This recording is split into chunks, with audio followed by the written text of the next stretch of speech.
అందరికీ నమస్కారం. Telangana film development corporation చైర్మన్గా ఈరోజు నేను ఛార్జ్ తీసుకోవడం, ఈ అవకాశం ఇచ్చిన ముఖ్యమంత్రి శ్రీ రేవంత్ రెడ్డి గారికి, అలాగే ఫిలిం మినిస్టర్ కోమటిరెడ్డి వెంకటరెడ్డి గారికి, వారిద్దరి నమ్మకం ఈ ఎఫ్డిసి ఇటు ఫిలిం ఇండస్ట్రీకి, ఇటు తెలంగాణకి, ఇటు గవర్నమెంట్కి మధ్యలో డెవలప్ చేయాల్సిన అవసరం ఎంతైనా ఉంది. ఎందుకంటే ఒకప్పుడు ఎఫ్డిసి అంటే సినిమా ఇండస్ట్రీకి అన్ని రకాలుగా సినిమా ఇండస్ట్రీలో ఇన్వాల్వ్ అయి ఉండేది. సో మళ్ళీ ఆ పూర్వ వైభవం ఎఫ్డిసికి తీసుకురావాలనేది సీఎం రేవంత్ రెడ్డి గారి ఆలోచన. సో దాని గురించి నన్ను ఎఫ్డిసి చైర్మన్గా నియమిస్తున్నానని చెప్పారు.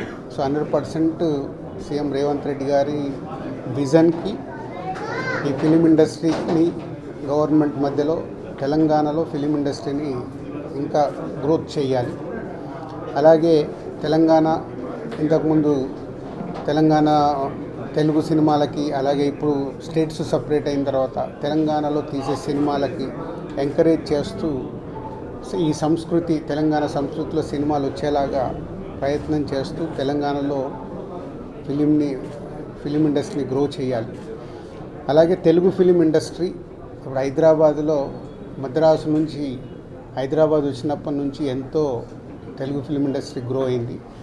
ఆ గ్రోత్ ఇంకా పెరిగేలాగా ఇండియన్ ఫిలిం ఇండస్ట్రీని కూడా హైదరాబాద్లో ఎన్నో షూటింగ్లు జరుగుతున్నాయి ఆల్ లాంగ్వేజెస్లో, అది ఇంకా గ్రోత్ అయ్యేలాగా ఈ ఫిలిం ఇండస్ట్రీకి హైదరాబాద్ బేస్డ్గా ఇండియన్ ఫిలిమ్స్ గ్రో అయ్యేలాగా చేయాలి. ఇలాంటి ఎన్నో ఆలోచనలతో సీఎం రేవంత్ రెడ్డి గారు ఈ ఎఫ్డిసి చైర్మన్గా నన్ను నియమించారు.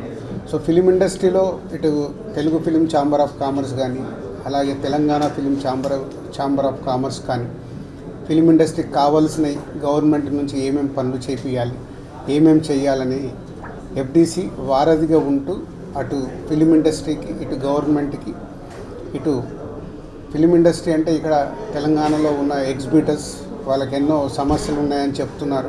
సో గవర్నమెంట్తో మాట్లాడేవి సాల్వ్ చేయాలి. అలాగే ప్రొడ్యూసర్స్ ఎప్పుడు హైదరాబాద్లో షూటింగ్ జరుగుతున్నప్పుడు మాకు సింగిల్ విండో షూటింగ్లు జరిగేలాగా ఇమ్మీడియట్లీ పర్మిషన్స్ వచ్చేలాగా ఎప్పుడు మాకు ఛాంబర్లో డిస్కషన్ జరుగుతాయి. ఇవి ఆల్రెడీ వాళ్ళు అడిగిన ఈ పాయింట్స్ అన్నీ ఇమ్మీడియట్గా గవర్నమెంట్ దృష్టికి తీసుకెళ్ళి అన్నిటినీ స్మూత్ చేసి అందరికీ ఈ ఎఫ్డిసి అటు ఫిలిం ఇండస్ట్రీకి, ఇటు గవర్నమెంట్ మధ్యలో తెలంగాణలో గ్రో చేయడానికి ప్రయత్నం చేస్తాం.